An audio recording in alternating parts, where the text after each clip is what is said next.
नमस्कार, आप देख रहे हैं समाचार आपके साथ। मैं हूं पराक्रम सिंह शेखावत और डीडी न्यूज के विशेष सांकेतिक भाषा समाचार में आप सभी का स्वागत है। मेरे साथ हमारी सांकेतिक भाषा के सहयोगी हैं बीना सिंह। सबसे पहले शुरुआत करते हैं सुर्खियों के साथ। प्रधानमंत्री नरेंद्र मोदी ने छत्तीसगढ़ को 6,400 करोड़ रुपए से अधिक की रेल परियोजनाओं का दिया उपहार। रायगढ़ में एक कार्यक्रम के दौरान प्रधानमंत्री ने 1 लाख सिकल सेल परामर्श कार्ड का किया वितरण। जनसभा को संबोधित करते हुए प्रधानमंत्री ने राज्य में कांग्रेस की सरकार पर साधा निशाना। प्रधानमंत्री के रोड शो में उमड़ा जनसैलाब।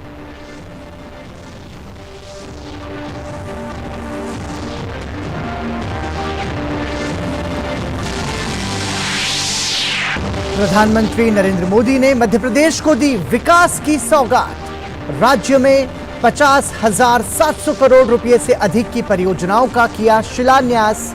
कहा, परियोजनाओं से क्षेत्र के औद्योगिक विकास को मिलेगी ऊर्जा।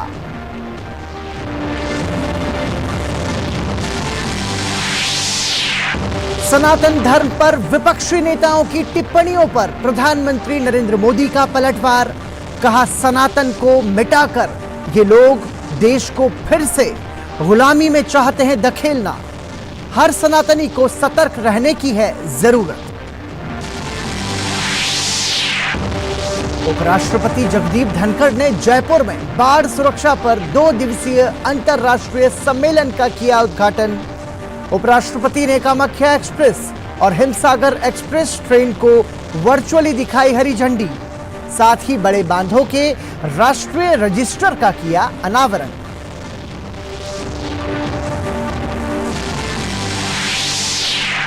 हिंदी दिवस के अवसर पर आज देश भर में कई कार्यक्रमों का आयोजन। राजभाषा को बढ़ावा देने के उद्देश्य से आज पुणे में 3री अखिल भारतीय राजभाषा सम्मेलन का आयोजन।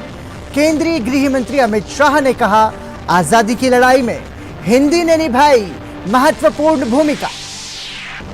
और एशिया कप में सुपर 4 के आखिरी मुकाबले में आज पाकिस्तान और श्रीलंका आमने सामने। पहले बल्लेबाजी करते हुए पाकिस्तान को लगा शुरुआती झटका। मुकाबले में जीत हासिल करने वाली टीम की भारत के साथ होगी खिताबी भिड़ंत।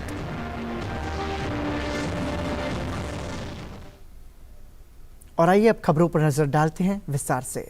प्रधानमंत्री नरेंद्र मोदी ने छत्तीसगढ़ में लगभग 6,400 करोड़ रुपए से अधिक की कई महत्वपूर्ण रेल क्षेत्र परियोजनाएं राष्ट्र को समर्पित की। इन परियोजनाओं में छत्तीसगढ़ पूर्व रेल परियोजना चरण 1, चंपा से जमगा के बीच 3री रेल लाइन, पेंड्रा रोड से अनूपपुर के बीच 3री रेल लाइन और तलाईपल्ली कोयला खदान को NTPC Lara super thermal power station से जोड़ने वाली एमजीआर प्रणाली शामिल है। कार्यक्रम के दौरान प्रधानमंत्री छत्तीसगढ़ के 9 जिलों में 50 बिस्तरों वाले क्रिटिकल केयर ब्लॉक का भी शिलान्यास प्रधानमंत्री ने किया।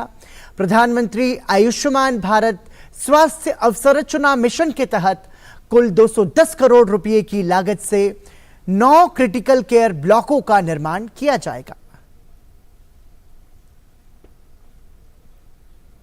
छत्तीसगढ़ के रेल नेटवर्क के विकास का एक नया अध्याय लिखा जा रहा है। इस रेल नेटवर्क से बिलासपुर मुंबई रेल लाइन के झारसुगुड़ा बिलासपुर सेक्शन की व्यस्तता कम होगी।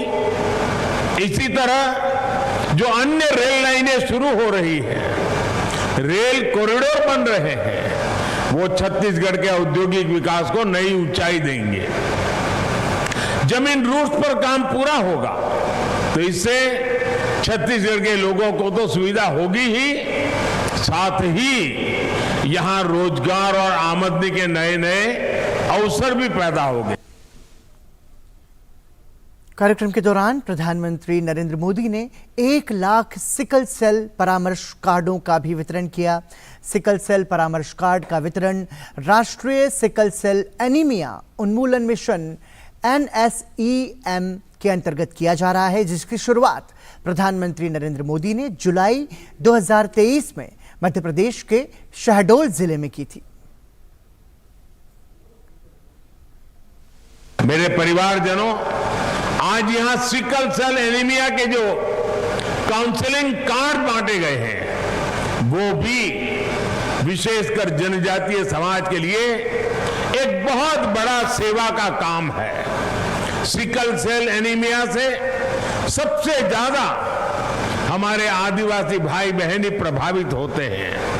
हम सब मिलकर सही जानकारी के साथ इस बीमारी को नियंत्रित कर सकते हैं।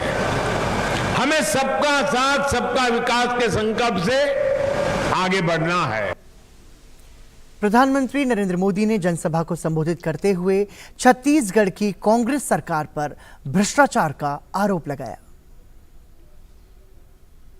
कांग्रेस जिस तरह घोटालों की राजनीति करती है, उसमें सिर्फ उसके नेताओं की तिजोरी भरती है।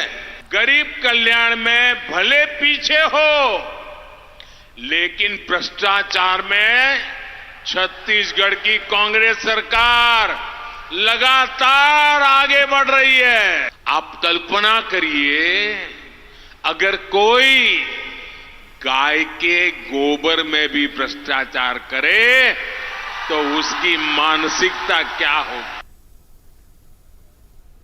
प्रधानमंत्री ने कहा कि कांग्रेस छत्तीसगढ़ की खनिज संपदा को एटीएम कार्ड के तौर पर इस्तेमाल कर रही है।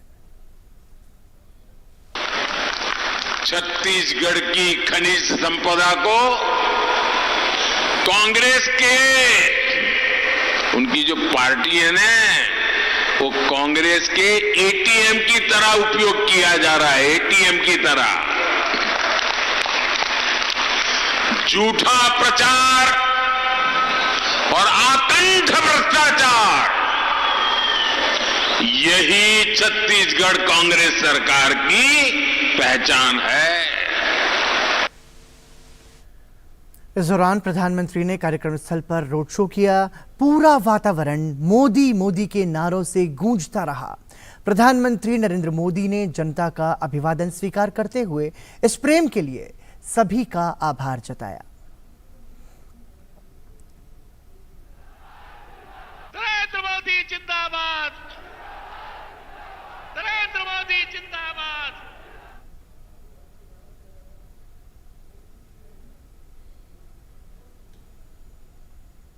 वहीं इससे पहले प्रधानमंत्री नरेंद्र मोदी ने बीपीसीएल की बीना रिफाइनरी में डाउनस्ट्रीम पेट्रोकेमिकल कॉम्प्लेक्स और रिफाइनरी विस्तार परियोजना के मॉडल्स भी देखे।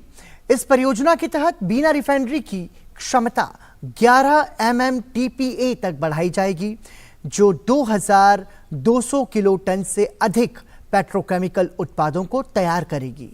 प्रधानमंत्री नरेंद्र मोदी ने कहा कि बीना रिफाइनरी परियोजनाएं इस क्षेत्र के औद्योगिक विकास को ऊर्जा देंगी।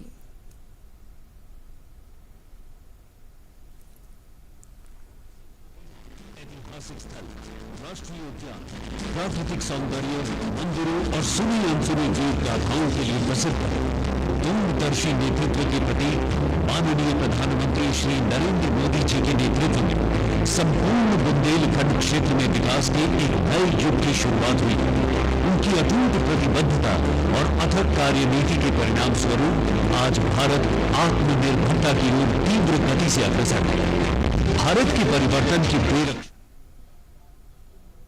प्रधानमंत्री नरेंद्र मोदी ने कहा कि मध्य प्रदेश सरकार द्वारा शुरू की जा रही इन परियोजनाओं से राज्य के औद्योगिक क्षेत्र में बड़ा बदलाव आएगा।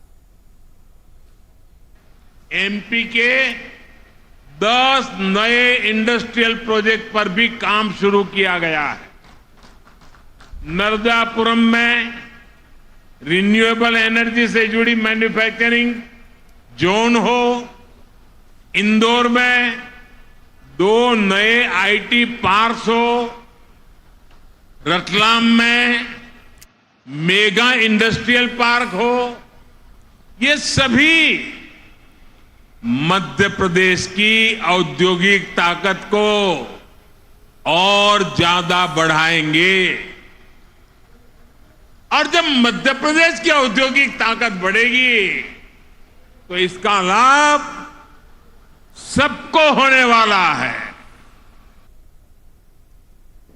इससे पहले प्रधानमंत्री नरेंद्र मोदी ने मध्य प्रदेश के सागर जिले की बीना रिफाइनरी के विस्तारीकरण की आधारशिला रखी और इस दौरान उन्होंने विपक्षी गठबंधन INDIA पर हमला बोलते हुए कहा कि भारत पूरी दुनिया को जोड़ने का काम कर रहा है, तब कुछ दल भारत की पहचान पर ही हमला कर रहे हैं। प्रधानमंत्री ने कहा कि ये लोग सनातन धर्म को समाप्त करना चाहते हैं, सनातन को खत्म करने की साजिश रची जा रही है और हर सनातनी को इससे सतर्क रहने की जरूरत है। एक घमंडिया गठबंधन की नीति है भारत की संस्कृति पर हमला करने की। इंडी अलायंस का निर्णय है भारतीयों की आस्था पर हमला करो। इंडी अलायंस घमंडिया गठबंधन की नीयत है भारत को जिस विचारों ने, जिस संस्कारों ने, जिस परंपराओं ने हजारों वर्ष से जोड़ा है उसे तबाह कर दो। जिस सनातन ने हजारों वर्षों से भारत को जोड़े रखा है, ये लोग मिलकर अब उस सनातन को खंड खंड करना चाहते हैं। हर सनातनी को, इस देश को प्यार करने वाले को, इस देश की मिट्टी को प्यार करने वाले को, इस देश के कोटि कोटि जनों को प्यार करने वालों को, हर किसी को सतर्क रहने की जरूरत है। प्रधानमंत्री ने विपक्ष पर हमला बोलते हुए कहा कि पहले यहां भ्रष्टाचार और अपराध का बोलबाला था, लेकिन भाजपा की सरकार ने राज्य को विकास के पथ पर आगे बढ़ाया है।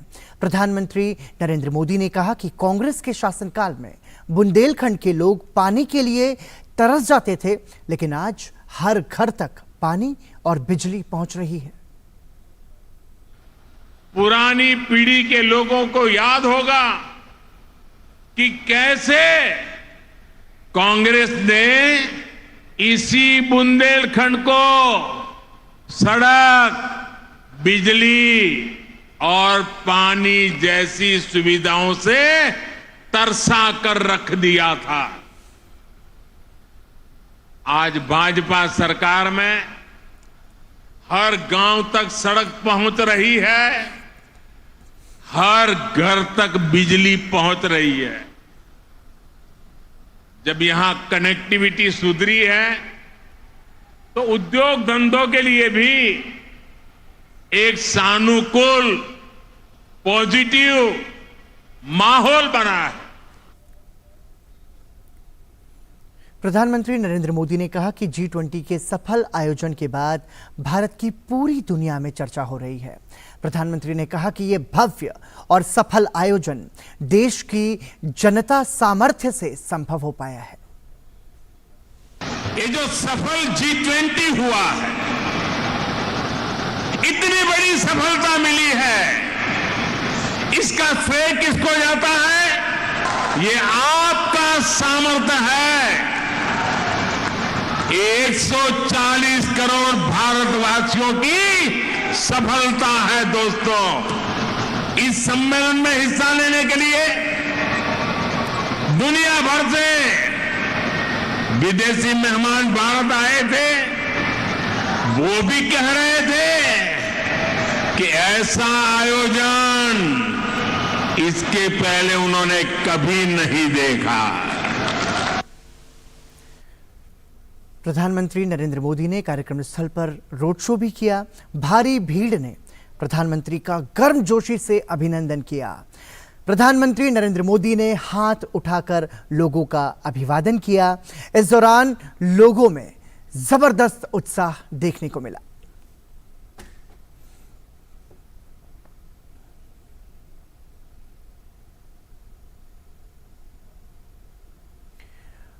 और आप देख सकते हैं प्रधानमंत्री नरेंद्र मोदी के मध्य प्रदेश दौरे के रोड शो की ये तस्वीर, जिसमें अपार संख्या में जनसमूह मौजूद रहा और प्रधानमंत्री नरेंद्र मोदी लोगों का अभिवादन करते रहे और प्रधानमंत्री नरेंद्र मोदी ने इस बड़ी संख्या में लोगों के जुटने पर लोगों का आभार जताया।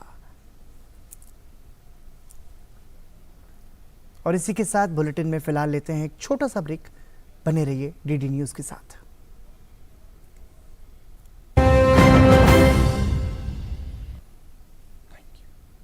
इस आग की तपिश से ही स्वराज की किरण प्रस्फुटित होगी और ब्रिटिश उद्योग के अंत से ही नए भारत का आगाज होगा। राजा महेंद्र प्रताप की जय। 6 महीने पहले बनी एक आर्मी ने bunch of prisoners and goons ने हमारी प्रोफेशनल ब्रिटिश आर्मी को हरा दिया। मेरा केवल एक ही उद्देश्य, अपनी मातृभूमि को उनके दुश्मनों से आजादी दिलाना। स्वराज में देखिए राजा महेंद्र प्रताप सिंह की महान गाथा। देखिए स्वराज प्रत्येक रविवार प्रातः 9 बजे, पुनः प्रसारण रात 9 बजे, सिर्फ डीडी नेशनल पर। देश का पहला चैनल, देश का अपना चैनल। एक बार फिर आपका स्वागत। आप देख रहे हैं डीडी न्यूज के विशेष सांकेतिक भाषा समाचार। केंद्रीय राज्य मंत्री डॉक्टर जितेंद्र सिंह ने नई दिल्ली के नेशनल मीडिया सेंटर में विशेष स्वच्छता अभियान के तीसरे चरण की निगरानी के लिए आज एक वेब पोर्टल का शुभारंभ किया। इस दौरान डॉक्टर जितेंद्र सिंह ने स्वच्छता कार्यक्रमों के तहत हुए बदलावों की चर्चा करते हुए प्रधानमंत्री नरेंद्र मोदी की दूरदर्शिता की प्रशंसा की। सारे लोग हम जैसे जो सेमी अर्बन और देहाती परिप्रेक्ष्य से आते हैं, उन्होंने वो नज़ारा देखा है कि किस तरह से महिलाओं को सुबह भोर का इंतज़ार करना पड़ता था, ख़ास तौर से देहातों में जहाँ रेल की पटरी चलती थी। तो सूरज की पहली किरण भी निकली हो लेकिन लोगों की आवाजाही भी ना हो, तो वही समय है उपयुक्त महिला के लिए बाहर निकलने का, खेतों में शौच के लिए। तो कितना बड़ा अत्याचार वो अपने ऊपर करती थी और हम उसे सहते देखते। तो कितने बड़े पाप से हमें छुटकारा मिला। एक पुण्य का कार्य हमें आदरणीय प्रधानमंत्री जी ने करने का मार्ग दिखाया।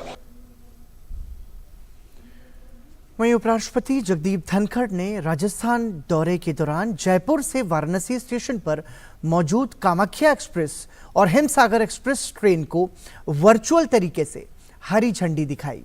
साथ ही भारत के बड़े बांधों के राष्ट्रीय रजिस्टर का अनावरण भी किया। उपराष्ट्रपति ने जयपुर में बाढ़ सुरक्षा पर 2 दिवसीय अंतर्राष्ट्रीय सम्मेलन का उद्घाटन किया। इस सम्मेलन का आयोजन जल शक्ति मंत्रालय ने किया है, जिसमें कई विशेषज्ञों, संस्थाओं और विद्यार्थियों सहित 15 देशों के 40 प्रतिभागी हिस्सा ले रहे हैं। इस मौके पर केंद्रीय जल शक्ति मंत्री गजेंद्र सिंह शेखावत ने कहा कि बांधों ने सभ्यता के विकास के लिए सदियों से योगदान दिया है।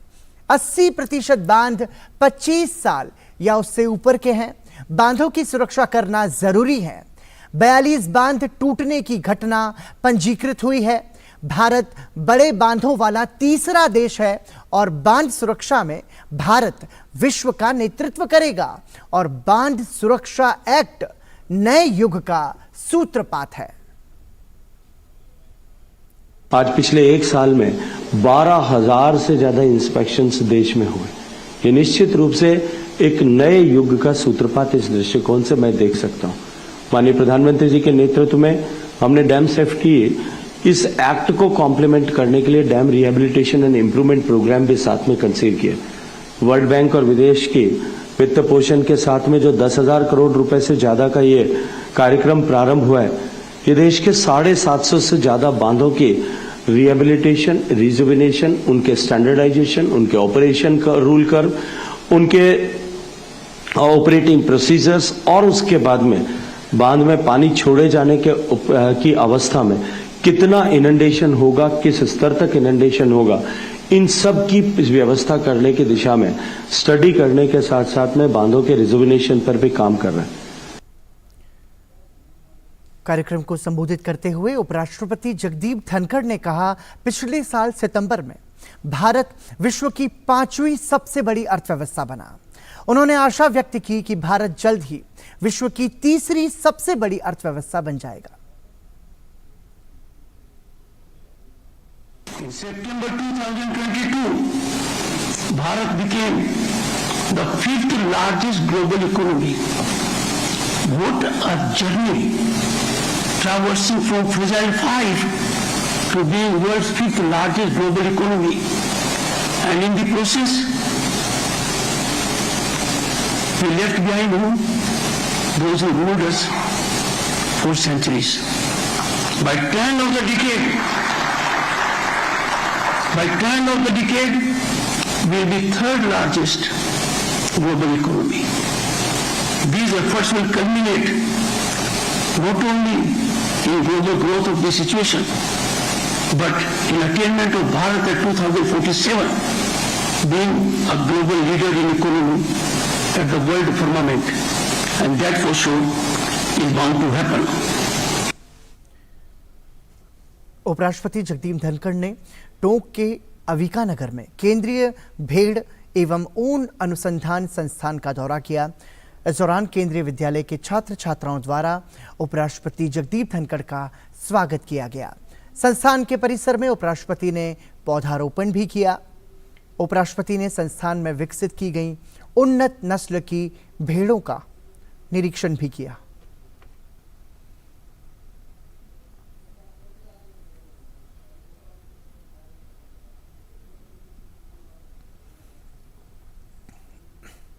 और वहीं भारतीय जनता पार्टी की परिवर्तन संकल्प यात्रा राजस्थान के शाहपुरा पहुंची। केंद्रीय मंत्री अनुराग सिंह ठाकुर ने जनसभा को संबोधित करते हुए कांग्रेस पार्टी पर जमकर निशाना साधा। उन्होंने कहा कि अशोक गहलोत ने राजस्थान को महिला अपराध, गैंग रेप, बेरोजगारी, दलित अत्याचार, पेपर लीक और भ्रष्टाचार में नंबर 1 बना दिया है।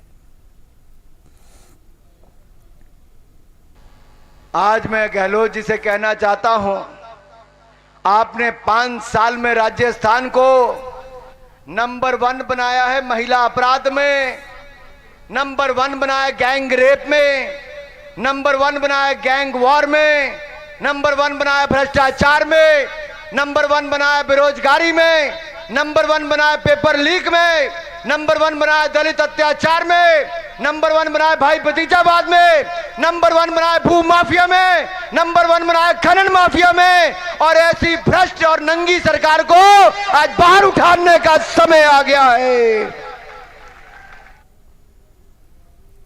केंद्रीय मंत्री ने राहुल गांधी पर भी निशाना साधते हुए कहा कि राहुल गांधी ने राजस्थान के किसानों को 10 दिन में कर्ज माफ करने का वादा किया था और अब राहुल गांधी आए तो पकड़ लेना और कर्ज माफ होने तक मत छोड़ना। 2018 में श्रीमान राहुल गांधी जी आए थे, मेरे किसान भाइयों को कह के गए थे 10 दिन के अंदर सबका कर्जा माफ हो जाएगा।